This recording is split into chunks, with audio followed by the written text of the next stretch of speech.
కొంతమంది తన దగ్గర ఏదో మాయలు మహిమలు ఉన్నాయని చెప్పడానికి మా దగ్గర నెయ్యి ఉంది, నెయ్యితోటి ఏ నిప్పు లేకుండా, అంటే నిప్పు లేదే పొగరాదు అంటారు, మీకు నిప్పు లేకుండా మంట లేకుండా మేము అది తెప్పిస్తాను చూడండి అని ఎక్కడ కూడా ఏ నిప్పు లేకుండా జస్ట్ నెయ్యి పోసి దాన్ని ఇట్లా ఇట్లా ఇట్లా అనేసి అందులోంచి మంట తెప్పిస్తారు.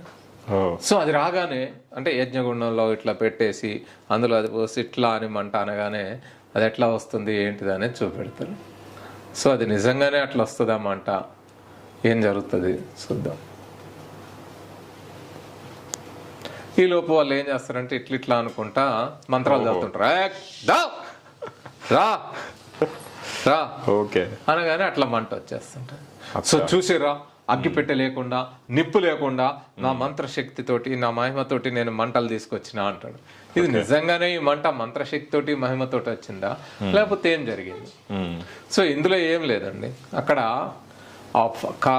అందులో పొటాషియం పర్మాంగనేట్ ఉంటుంది, KMnO4 అంటాం. ఆ పైన నెయ్యి అనే పేరుతో వాళ్ళు పోసింది ఏంటంటే, ఆ నెయ్యి అనే పేరుతోటి వాళ్ళు పోసింది ఏంటంటే గ్లిజరిన్. సో పొటాషియం పర్మాంగనేట్ మీద గ్లిజరిన్ పడితే రియాక్షన్ జరిగి అక్కడ మంట వచ్చింది. ఇది చిన్న సైన్స్ అంతే తప్ప ఇది ఏ మాయా మహిమ కాదు.